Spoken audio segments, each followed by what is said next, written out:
One, two, three, the lawn feed. Welcome to another episode of the Lawn Feed Podcast. I'm Andrew, the Dad Bod Lawn, and with me is Chris, Opus Mow Time, and Vince from Rooted Lawn Co. We thank you guys for joining us on another episode as we wind down a season 4 of this podcast, and lawn season 4 of this podcast. And if you're new to listening to us, we appreciate you being here, being in your car, being on the YouTubes, wherever you are. Thank you very much. We have Mow Time mailbag questions. If you ever have anything you want to learn about that we don't mention, throw us a question. Go to our website, thelawnfeed.com, submit a question, and we're going to be answering a few of those at the end of this episode.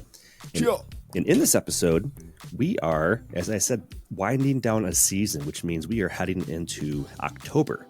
And with October comes Halloween and the urge to have that Halloween domination, the dark green lawn, and that's what we're seeking out, and that's what we are talking about tonight. So before we get into that, let's thank some friends. We want to thank our friends over at Twin City Seed for powering this episode and season of the Lawn Feed Podcast. Twin City Seed offers elite quality and custom blends of grass seed to homeowners, turf professionals, and more. Home of the all-new Resilience 2, Blue Resilience, Fielder's Choice, and many more, especially that After Dark series, to give you the deepest, darkest lawn imaginable, which relevant for tonight. Shipping to all 50 states. Check them out at twincityseed.com and check out the banner at the top of the webpage for all current specials and offers, along with our exclusive code for whatever seeding project you have up your sleeve and probably in the middle of, but then there's always more. You can always use that at the Lawn Feed 10 for 10% off your order, and check out at the banner for free shipping. Season is in full swing. Yeah, it is. And so is parenting season. So we need to touch on some dads, wins, and losses before we get talking about a dark green color to your lawn and how to get it. So let's get into that. Yeah, we do. Dads, wins, and losses.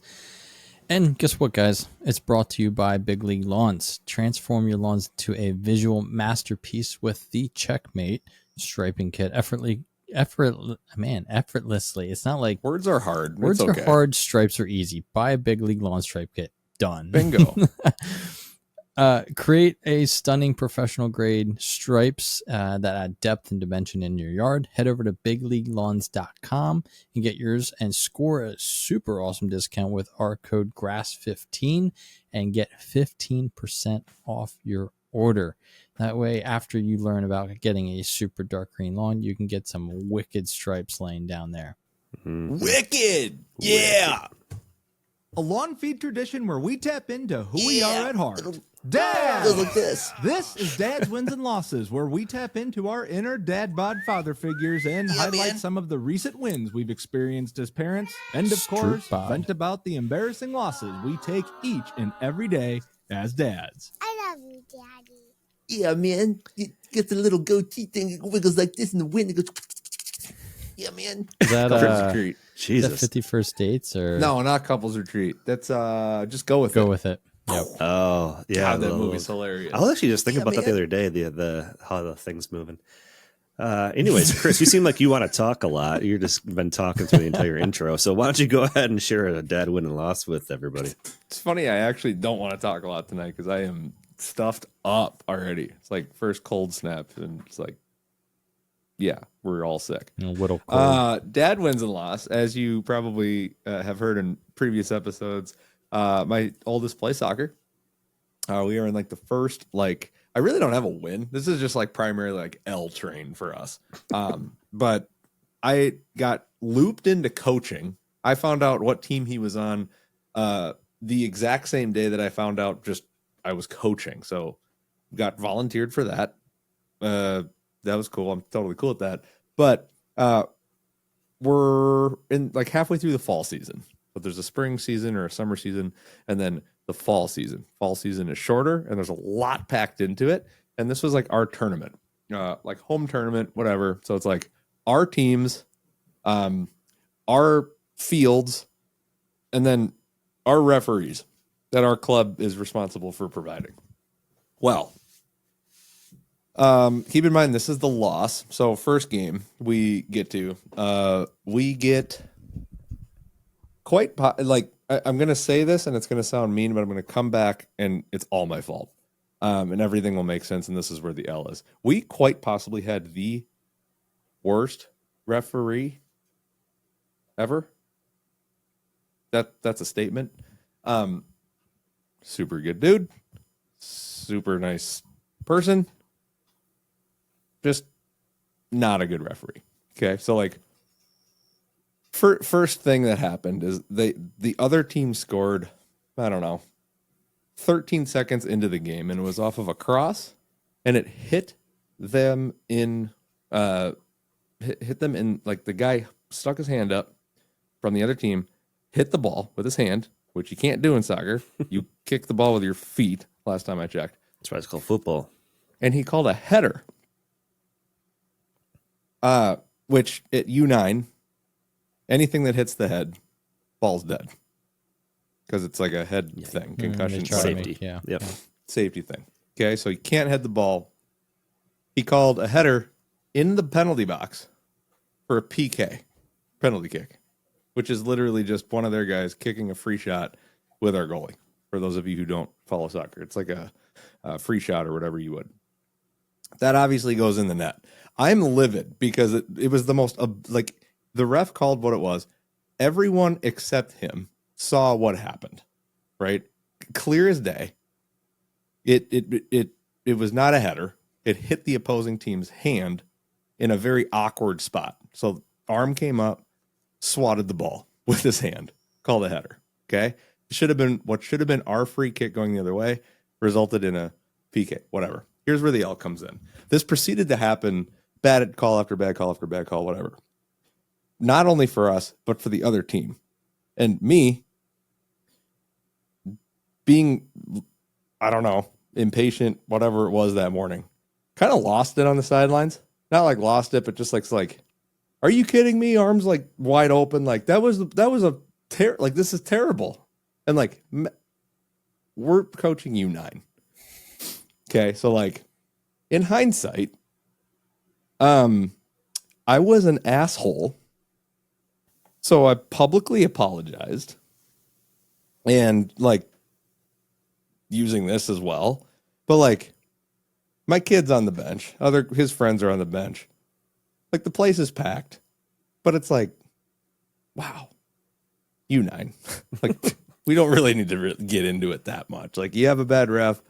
Hey, we all make mistakes. This was pretty bad, but as a parent, as a dad, took a big fat L on the face, in hindsight. But then like after the game, all the other parents, like they have older siblings who have had this ref before. they have experienced this, but they were also very upset. Like it was clear as day, blatant, all of these things. Anyway, that, all of the bad calls, was it accumulated for, was it the reason we lost? I don't know, because it was so bad for both sides, but I'm counting basically, 2 or 3 goals for the other team that should have happened, vice versa. Directly off of these calls, it was pretty bad. But as a dad, afterwards, I'm just like, God, I was such a dick. Why did I do that? Yeah, Didn't need to say. But then you're like passionate because it's like your team and whatever. Anywho, I have no win. There really hasn't been much of a win train lately.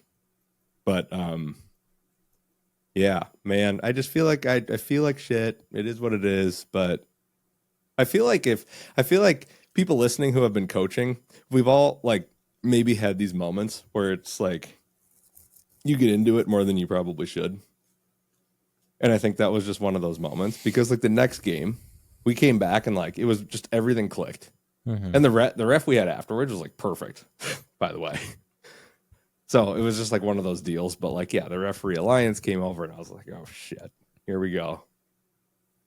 But did you tell me like this guy just shouldn't be a ref?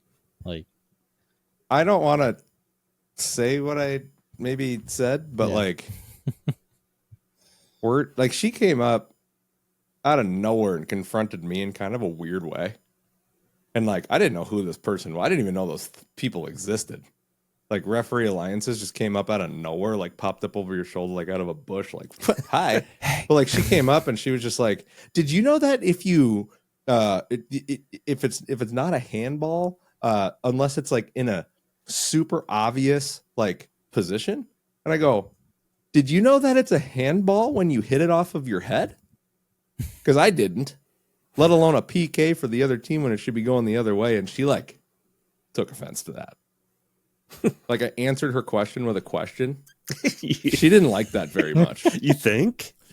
And like by the end of it, she was just like, well, this referee is better than no referee. And I go, is it though? Because like, what are we digging doing himself here? even further. Pretty sure as coaches, we could have just refereed this together and figured I'm it like, out. and I agreed. would have taken like, I don't know, a forfeit would have been better.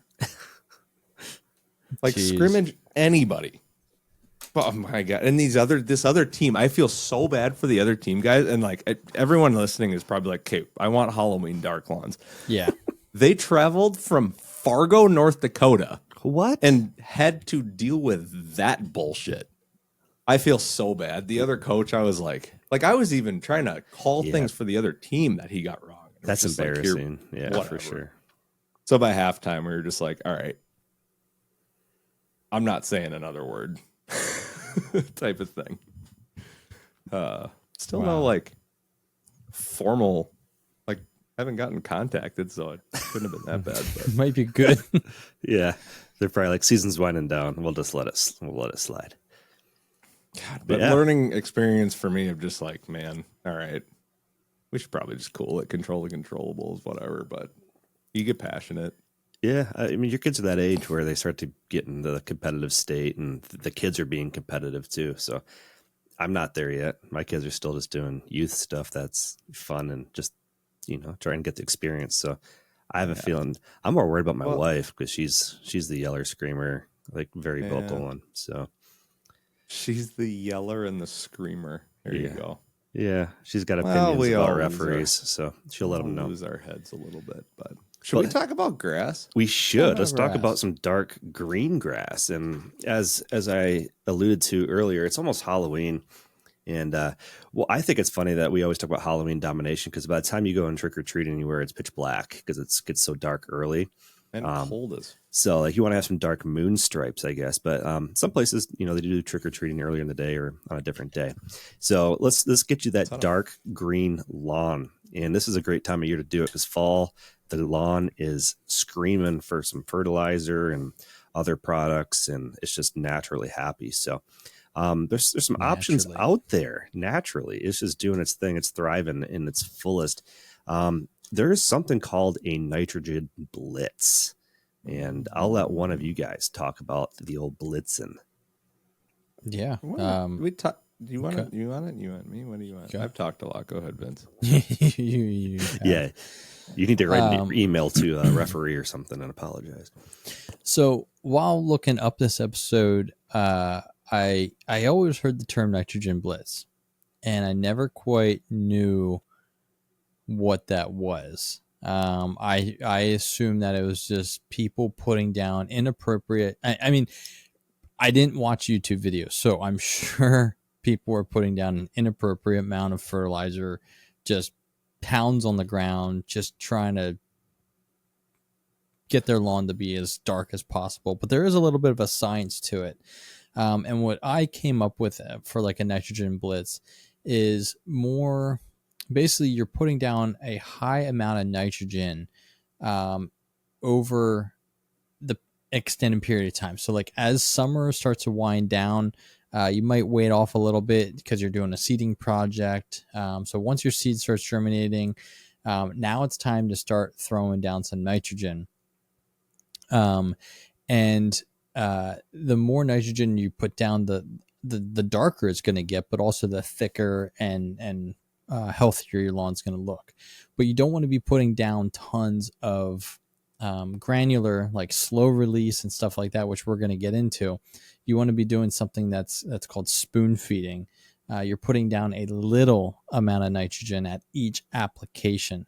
So basically every 2 to 3 weeks, you're only putting down like 0.15 to 0.25 pounds of nitrogen per 1,000 square foot, which is not a lot. What do you guys, did you guys know what nitrogen blitz was before? Have you done that before?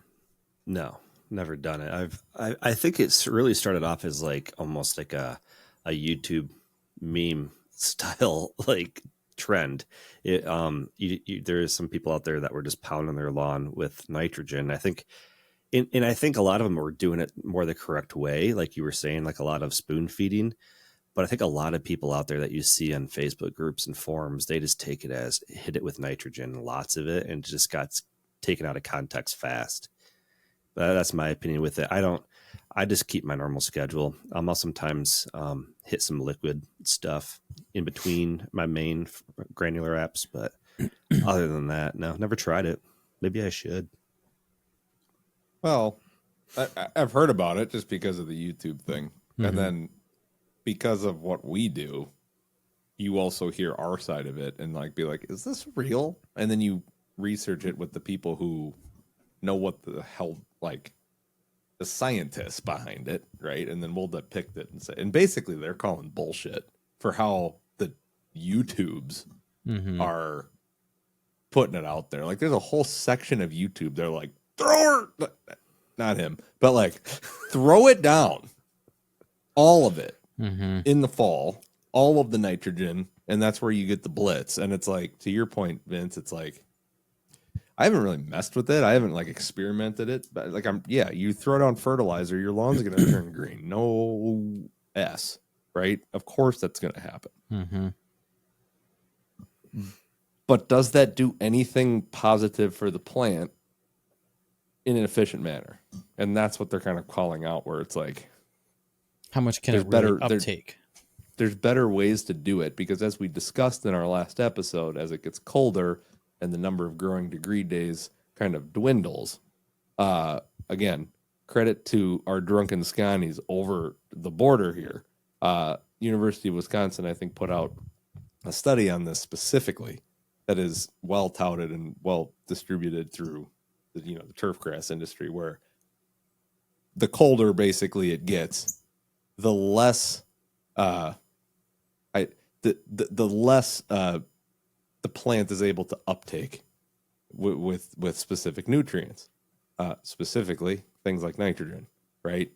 Well, I guess anything in general, right? But I think that was the one that they were looking at, that basically debunked this whole nitrogen blitz well before the nitrogen blitz was a thing on YouTube. So I haven't done it myself. I've blindly screwed around because I'm not paying attention, but I haven't like taken notes and seen like, oh yeah, this works, this doesn't. But when you throw fertilizer down, it's going to turn your lawn green. Right. And like, you can throw some nitrogen down, like I was saying, like the spoon feeding.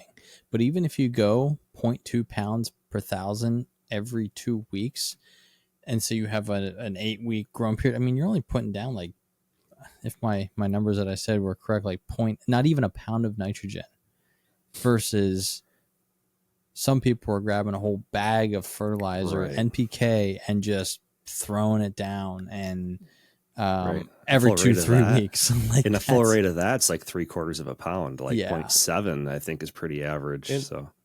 And we're talking about, like, I've heard us say a couple times, like 0.2 and 3/4 of a pound. Like, for those of us who are just kind of starting to listen to us, generally speaking, a cool season lawn will want anywhere between 4-ish pounds of nitrogen per 1,000 square feet throughout the whole season. The majority of that should be planned for the fall, right? And that's where it's at. And we're not saying throw 3 pounds of it down for what you guys were just saying, and that's where it gets skewed. But we take a break kind of during the summer. We shouldn't be applying larger amounts of nitrogen throughout the summer. But now that we're in an active growing season and these fall temperatures are decreasing a little bit, this is where this whole ideology comes from. So when we're talking about 0.2, 1 pound per 1,000 square feet of nitrogen, that's where that's coming from, and just say like if it needs 4, 1 seems like a lot in one application, right? Or if it needs 4 throughout the whole year, 1 seems like a lot in the whole application. So 0.2, spoon feeding, literally like spoon feeding a baby, right? And I just wanted to point that out. That's a good point. And if you guys are using granular fertilizers, there's a great resource that I've utilized a lot in the past, and that's Purdue has a fertilizer calculator on their website.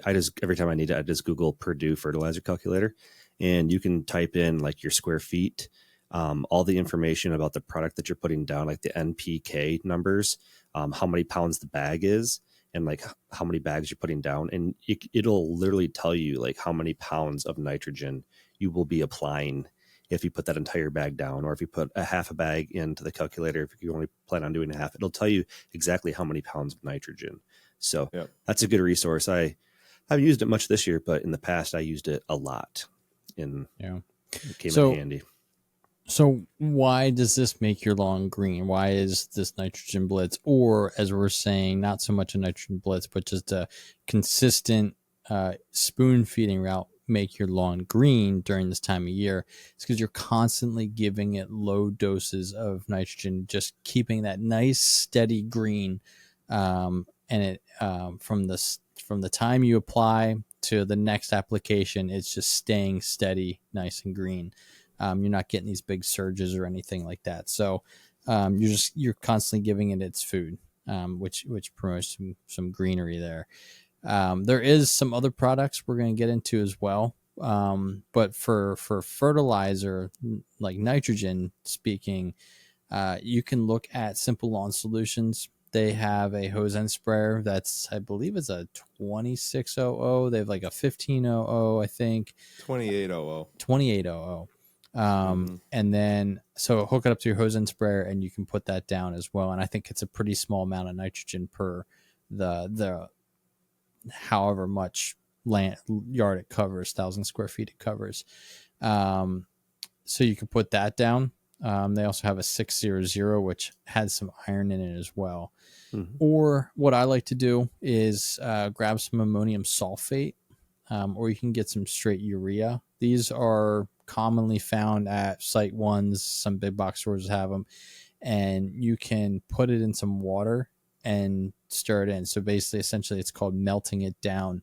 And what you would do is you'd have a little baking scale, and you'd weigh out your fertilizer. We have a bunch of episodes and stuff that talks about how to calculate your fertilizers, but so you just put it in a little cup, melt it down with some water, and then you spray with a calibrated sprayer.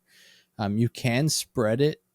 You can take AMS and spread it dry, but you're how do I want to say it? For your spreader settings to accurately spread at that low of a rate, it's hard, tricky. Or you can do what I did and try that, and your spreader setting was not right, and the first pass was over your golf green, and then you burn the whole thing. FAFO, as they say these days, right? Yeah, that wasn't cool. Right. 5 days I later, have the spiker no pretty dialed in for AMS right now. Basically, the lowest setting it'll go before it like completely malfunctions and flips forward and goes wide open. Somewhere in the twos, then. Gotcha. Yes. I was in the one right after it malfunctions. Yeah.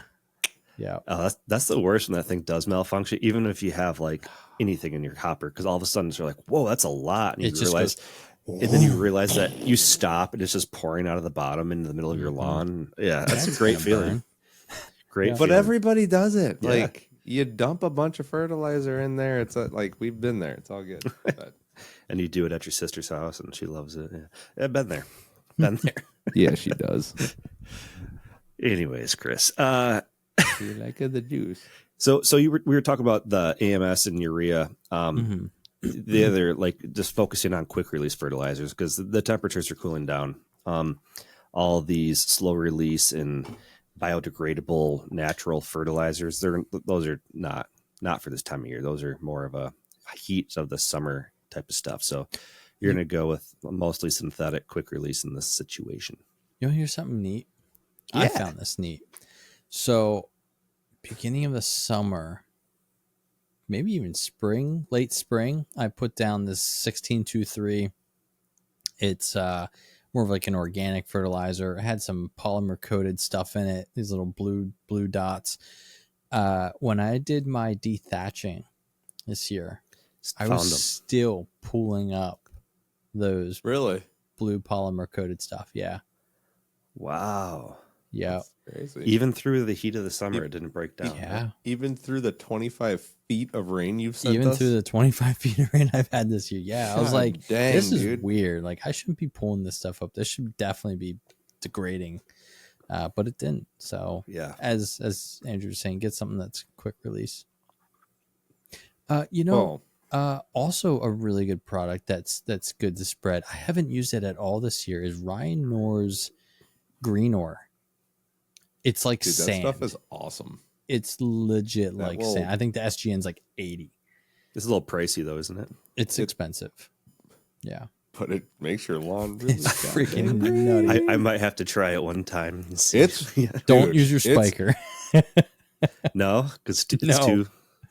Don't. Dude, you use want to know? spikers You for honestly want to know what I did with that? And this is probably not right at all, but holy results! I have the Ryobi like battery powered handheld one, Yeah. and it's like sand, right? So I'm too lazy to take the spiker off of the top of the garage down. This is the reason why I was using this, and I threw it in there, and I put it in on like the one setting, like the first setting, and the There's thing only just 3, I think, settings. There's 5. Is there? Well, there's 6. One is 0, so there's 6. But the very first one that opens it up, and it's to Vince's point, sand, literally sand, flies out of there.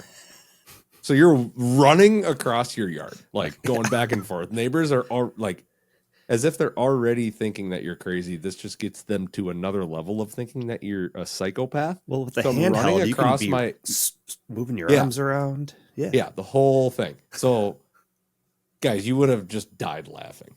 But holy smokes, does it work? You water that thing in. I have no idea what the application rate is on running around on the one setting with the Rio, but like that thing is, dude, money dark. I posted a picture on my story. I should probably. I'm gonna try to find the picture. It was earlier this summer. It was after we got back from the West Coast.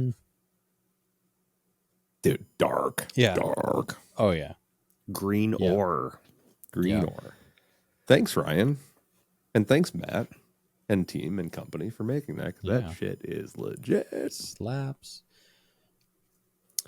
But what other products are there that are maybe a little cheaper for people besides the green ore? Something with iron in it. Well, I was about to the say, AMS and stuff. Yeah.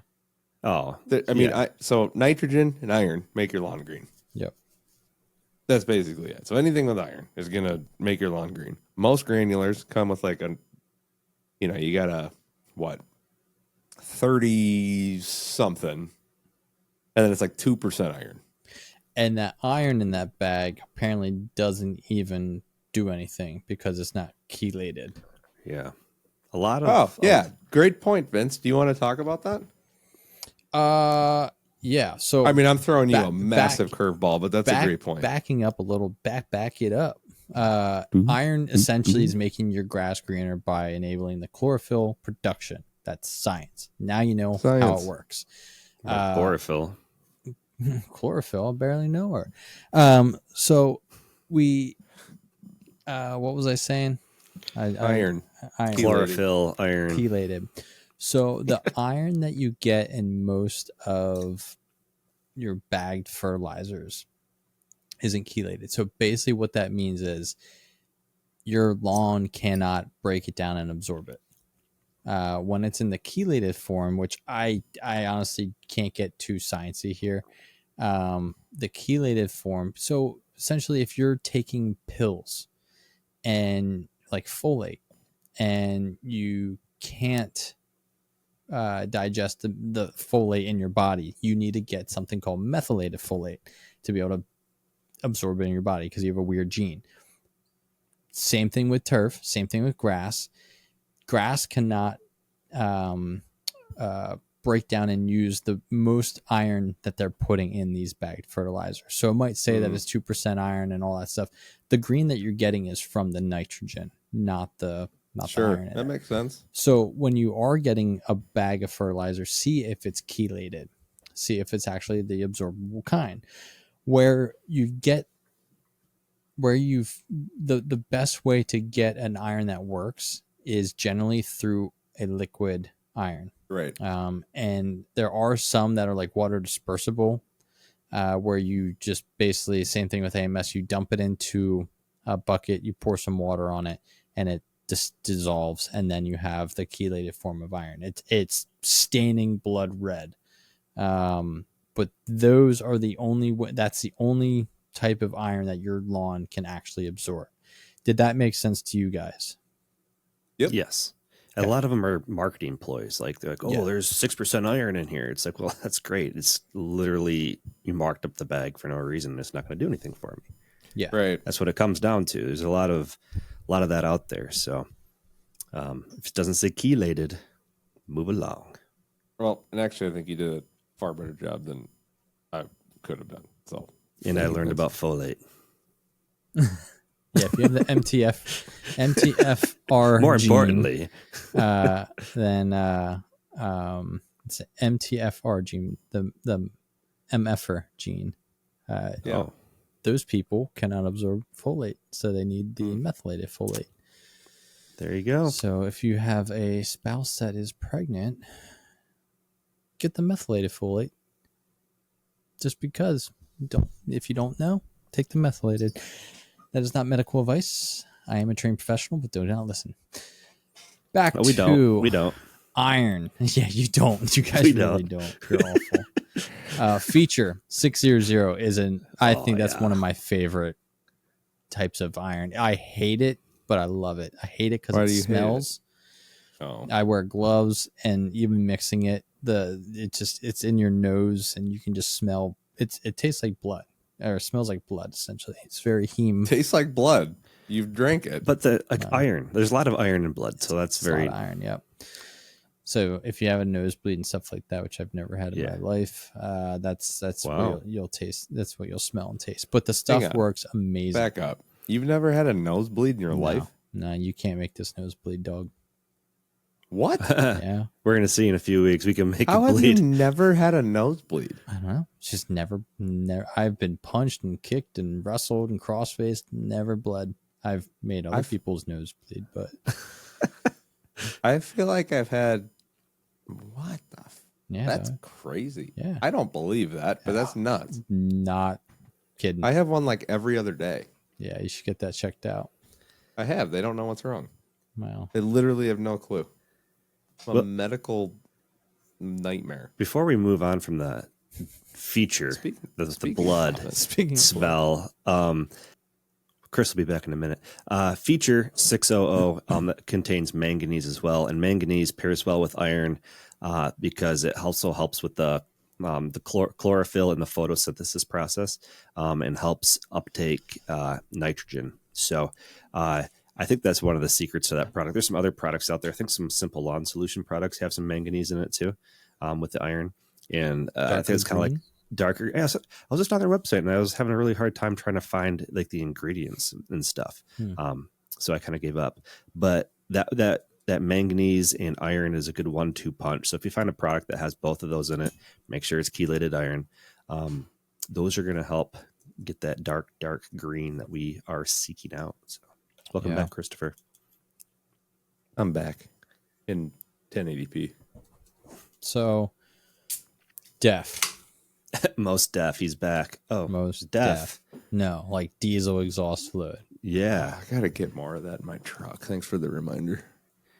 That's but we're talking about big diesel guy. Putting it on the lawn, which is like another new YouTube thing. Since this, like, I think the whole nitrogen blitz started probably 5-6 years ago, and then like the whole DEF thing came out in the past couple of years. It's kind of like the new thing, pouring DEF on your lawn. You don't pour it, you spray it.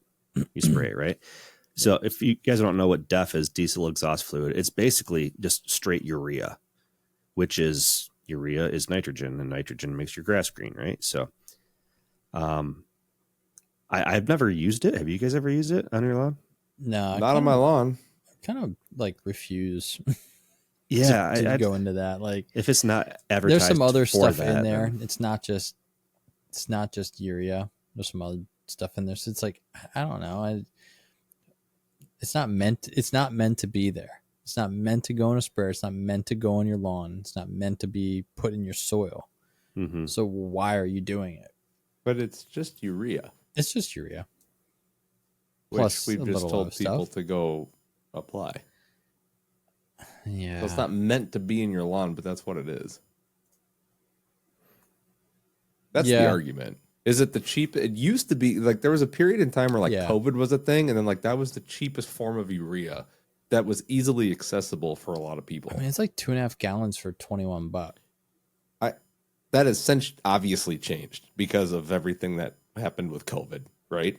I'm actually looking this up, and someone in our like lawn care nut group here in Minnesota I just found it. Talk about something while I figure this out. I'm looking up 4-packs on Amazon right now with Def. Credit to Joe Ebsen, the moderator of Lawn Care Nuts of Minnesota. This comes up a lot, and I mostly blame YouTube, similar to what we're doing now.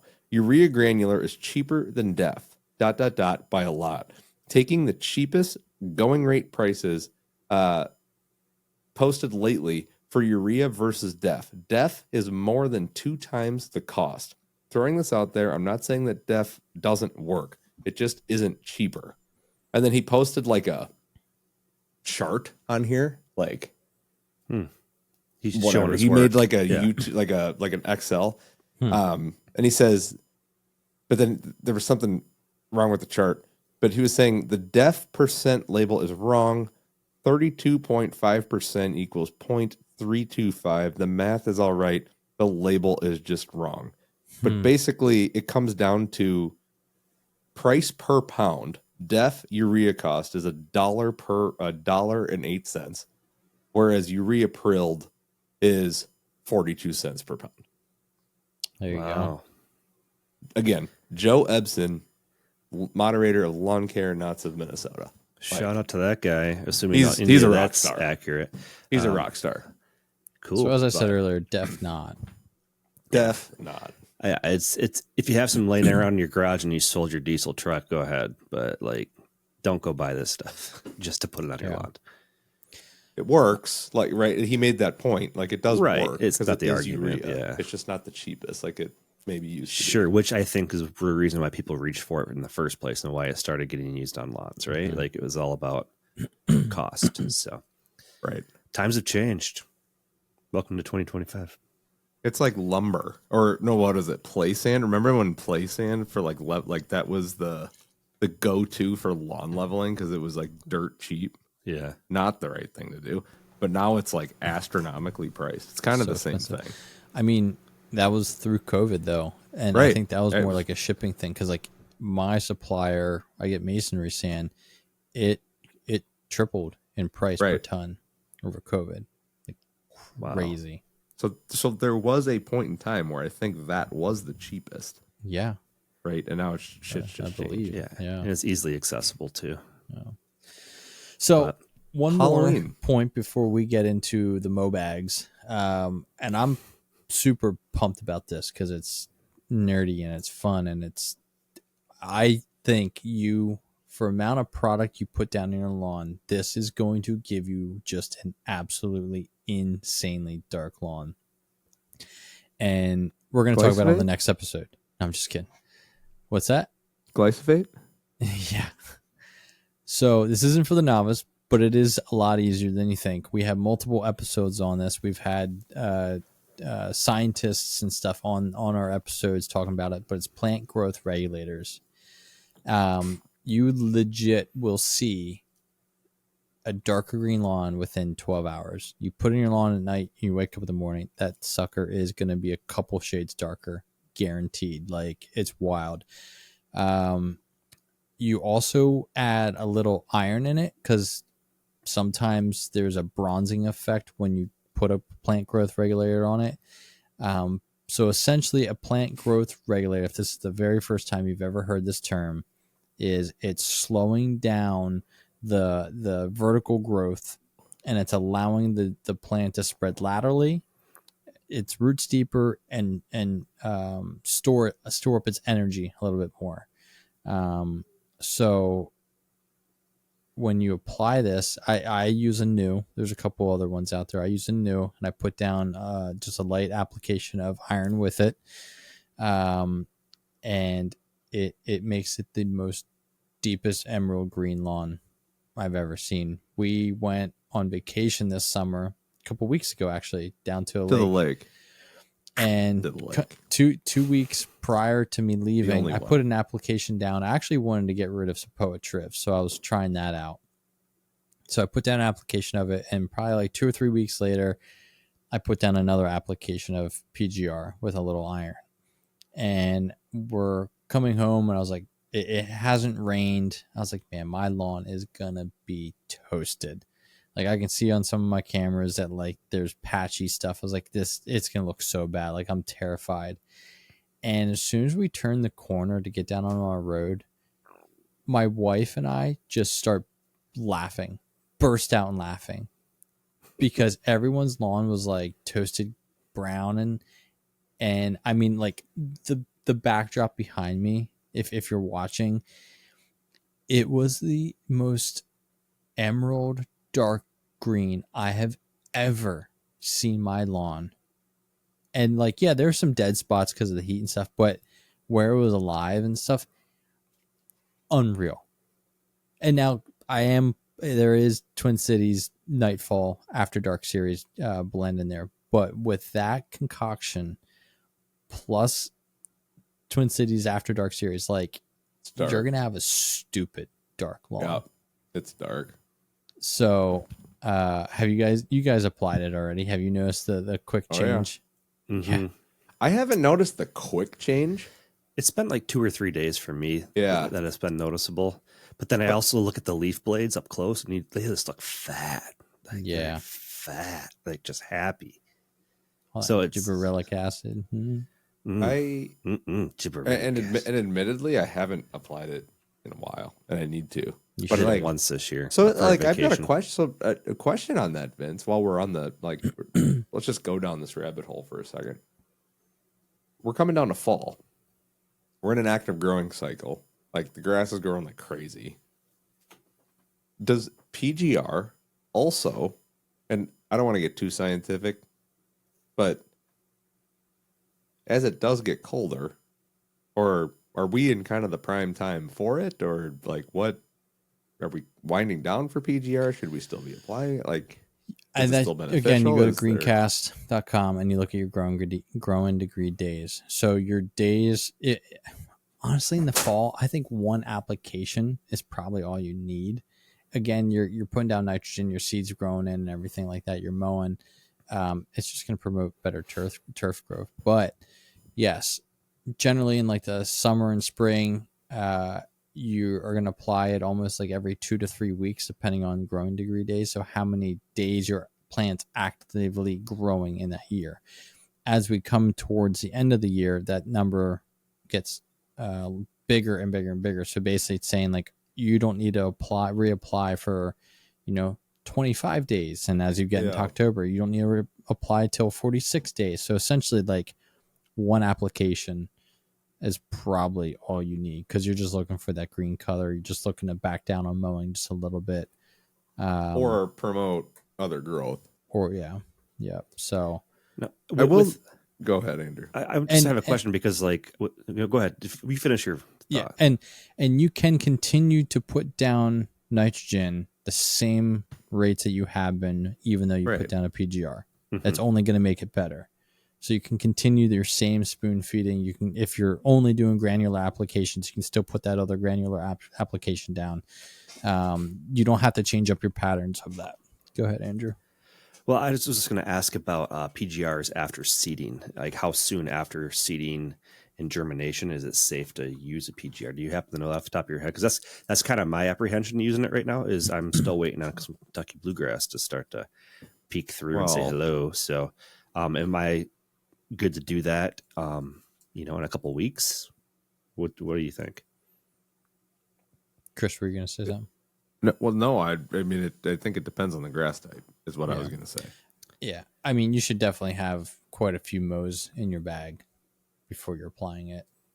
Like if you're doing a brand new lawn seed or a seeding project, I don't know if I would apply it. But like an overseed. Overseed, I'd probably say a couple weeks after you're mowing it, and you can actually see you see the germination, you see the grass babies are growing, and you mowed it like 3, 4, 5 times. It's starting to tiller. I would do a light application probably. Yeah. Well, and again, too, like thinking back, it will decrease the vertical growth, right? Yep. And new seedlings need that as well as everything else. But if you put a PGR on it, I don't think, could be wrong here, I don't think it's going to have the same effects of like an herbicide damaging the plant. Like it just wouldn't, like it's just going to grow weird for a while, right? You know what I mean? I mean, you can put down a lot. You can accidentally put too much down, and then you bronze it. Which I've heard is only like specific grass types. Is that accurate? I mean, maybe not. Bluegrass for sure. Yeah, bluegrass for sure. I wanted to say it was like, I'm probably speaking out of my ass. Fescue, or one of the fescues, I think doesn't bronze as much. I think it's fine. You want to know what it is? I think it's fine fescue, because I was looking at it was when they were talking about using fine fescue and creeping and all that stuff for golf greens. That's what it was for. Cool.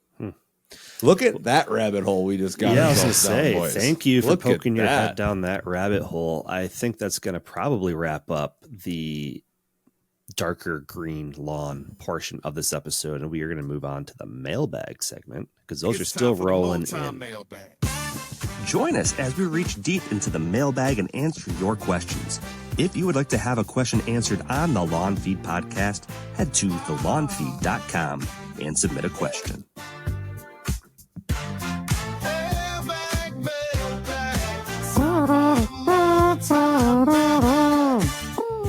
Yeah, guys, these are continuing to roll in. A lot of questions about like after seeding and that kind of stuff. So we have 3 of them on the docket for tonight to wrap up this episode. I really like the before and after pictures you guys are sending us. So keep them coming. Yeah, if you want to be featured on our Instagram, email those to us, DM them to us, send us a little information about your renovation, which your seed used, kind of some information about your project, and we would love to show results, especially for people that listen to the podcast. It's just awesome to hear from you guys. Also to hear from the mailbag. I can go to bed. Yeah. What I was trying to say is it's also awesome. That's also awesome to hear from you guys with mailbag questions. So PJB from Knoxville, TN, that's Tennessee. He had a Resilience 2. Read. He had a Resilience 2 washout. I'm just going to spoil it because that's the name of the title he gave. I recently did a renovation, Zone 7B with Twin Cities Seed, Resilience 2. After 4 days of keeping the seed moist by watering 4 times a day, we were hit with 3.5 inches of heavy rain in 4 or 5 hours in East Tennessee. Oh, okay. Upon surveying the damage the next day, I realized that it was not a total loss. I had germination in much of the lawn. It has been 2 weeks since the seed went down. I do have some washout and mostly many small spots all over my entire 5,000 square foot area with no germination. What is the best option for filling in these areas? Let it thicken up on its own, overseed the entire area now, or just put seed down on the 100 plus 6-inch areas that are bare, or something else. In most of these bare areas, washed out and dead grass have collected. Should I get that dead grass out of there and remove it? If so, what's the easiest way to do that? Garden weasel rake, dethatcher would be the easiest, but I'm not sure if it would be good on the surrounding baby grass. Thanks for your help. I mean, you could take a blower to that dead grass if that comes up. I like to use my pooper scooper rake. Just it's just nice and small. Chris, what are your thoughts? Yeah, I kind of hit on this last episode, so it might be a repeat answer, but that's totally cool. got it. Okay, so first off, that sucks. Like that's a kind of a shitty situation. I actually feel bad because that's like and there's always a risk of this, right? And I always, when possible, check out the extended forecast. Doesn't sound like 3.5 inches of heavy rain in 4 or 5 hours is always all that predicted. That's not God. That's a tough one. But for new grass, disregarding everything he had just said, new grass in general, patience is really, really key. Because I said it in the last episode, one seed does not equal one blade of grass. It will thicken up over time. It will spread depending on the grass type you had. In this case, it won't spread all that much. It'll bunch up because it's a bunch type grass, being turf type tall fescue. But when you're 2-3 weeks out of post germination, you're going to know where your bare spots are. You got to know when Tennessee, you still got plenty of time. If you wanted to reseed some of that stuff, you wanted to get some of those bare spots, you could definitely do that. But in general, seed's going to thicken up once it starts germinating. You just got to give it its time to do its thing. That was my main point. What do you guys think? Yeah. You could definitely garden weasel the spots. Yeah, for sure. And if it's, they say it's a brand new seed or an overseed. Doesn't say. So recently did a renovation. Oh, okay. I'm assuming it's a full renovation because if he has a bunch of small spots. What you can do, you'll have some collateral damage, but it won't be bad, is you can run a slit seeder and run over it. That's a good call. And then you can go back and just do another overseed, really focusing on those bare areas. So you're going to rip some out, but you're also going to plant some in there. So it makes it a little bit easier than you going around to every single one of those little spots.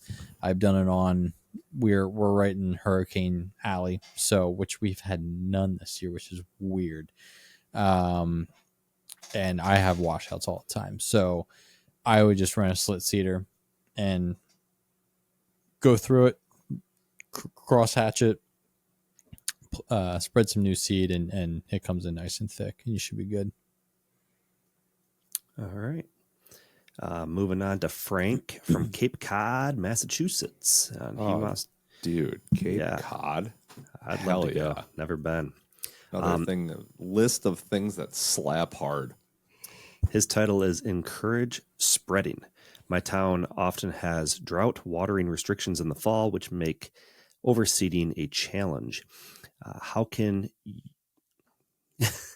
you best encourage a lawn, Kentucky bluegrass, perennial ryegrass, and creeping red fescue mix to fill in bare spots with limited watering in the fall when frequent watering for germination is not an option?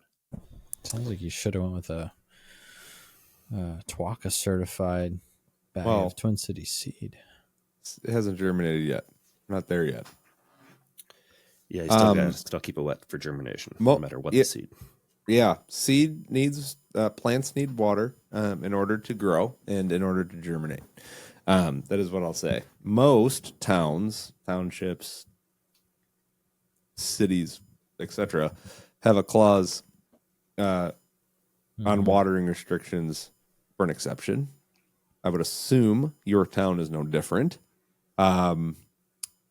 Where if you are establishing turf, you are basically called out on a separate watering restriction. So you might have a limit within inside of that. Most have that, and most have maybe something where it's an application, things of that nature. If your city sucks and doesn't have that, what Vince just said in the last one actually is probably your best bet, is to get something like a slit seeder, proper preparation work, and control the controllables.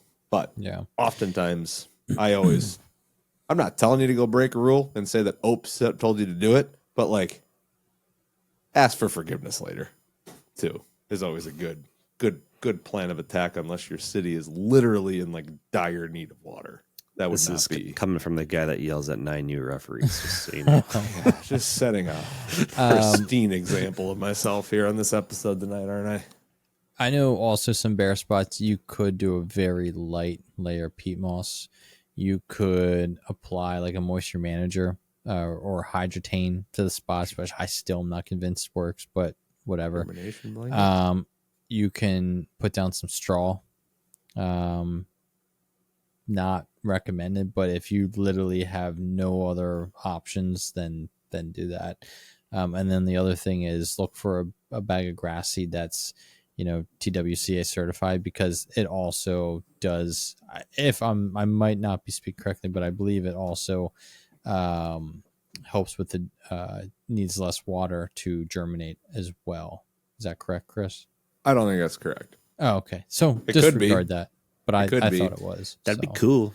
I find that hard to believe, though. But like tough turf, I mean, I literally put grass seed down and water it once, and I was like, this is behind my shit. I'm not going to worry about this. And it grew. Yeah. Somehow. So I am noticing that unless it's in full sun, you pretty much are. Yeah. You don't need as much water as maybe you think. So, but I don't think if it's Tuaca, it needs less water. Yeah. So there you go. Cape Cod. Fuck, I could crush some chowder right now. That sounds so good. Chris, you got me tonight, dude. Moving on to our third and final question. Chris P. from Wisconsin. How about some Wisconsin cheddar soup, huh? Crispy from Drunken Scottyland. Straw erosion control blanket is his topic. To keep it or not to keep it? New construction lawn. Grass seeded Twin Cities seed tough turf. Speaking of the tough turf, and the landscaper covered the entire lawn with a straw erosion control blankets. The grass has now started growing up through the blankets. Should I keep it or rip it up carefully? Out of there. Get it out. ASAP. And this was one of those questions that it came in like 2 weeks ago, and I responded to it via email right away and said, get that out of there. Yeah, because he was like, it's already coming through. I'm like, give it another day and just take it out. You're going to have some casualties. I think that's what I said. So, yeah. I have a question for you guys, because this appears to be a Wisconsin thing. Okay, so we get a new build house. They put sod in there. This is the third or fourth or fifth person from Wisconsin that has got into a new neighborhood.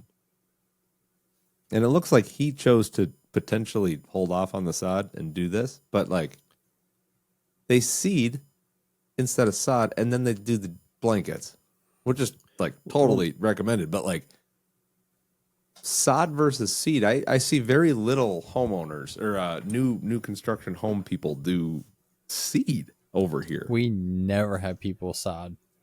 Really? We use a lot of seed here too. I don't see people sodding very much here. It's like all seed. Unless you got money and you want to put down some sod, people will put down sod. But so sod is potentially just a Minnesota thing. Yeah, probably. Well, it might be dependent or upon. You guys have more money out there, or do you have a lot of sod farms around you too?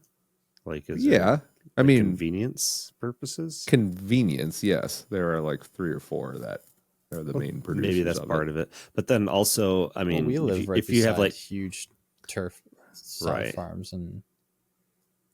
And they were planting this thing in like 95 degrees. I was just like, jeez.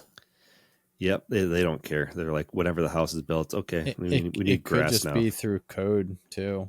I mean, like your construction code just means like no, like you need to have X amount of feet fully established grass before we allow the sale of a house. So they're like, okay, well, let's just sod it then. This is the price. It's in the build, and people just are like, okay.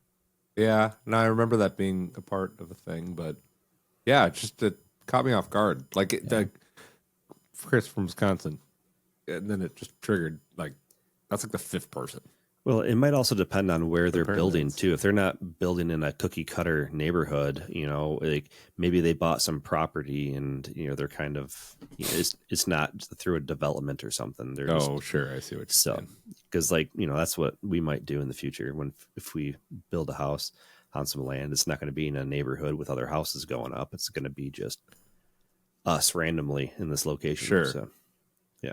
Blankets, to answer his question. Yeah, get that out of there. Yeah. But for everyone else that's listening and also in a situation like this, I've been advised right around like when the new seedlings are like roughly, majority of new seedlings are on average about an inch and a half. Get it out of there. Mm-hmm. And you'll have some casualties. You're never going to pull it out perfectly without ripping some out, but that's going to thicken up so much that you won't even know that those areas got damaged. In Vince, of all people, was just sending us some pictures recently of talking about erosion mats that he found in his lawn from years ago from a renovation that got all caught up in a dethatcher or something. And I know the power rake on it in the vent track. Yeah. So this stuff does not break down as advertised usually. The straw will, but the netting will not, probably. So if you ever plan on digging through that lawn later, like below scratching the surface, you're probably going to find it and wish you ripped it up. So, but yeah, that is going to take us into the end of this episode. 3 questions. Keep them coming if you guys have them. We're going to keep rolling. Memos. Damn it. Voice memos. Hear from you people. But also send us the before and afters. We really want those. We want to put them out there for the internet to see as well, and you guys to share with your friends. Something to be proud of. It's cool.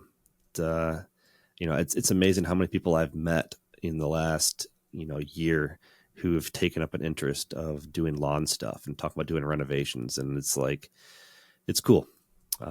So send us your stuff, and we appreciate you guys listening.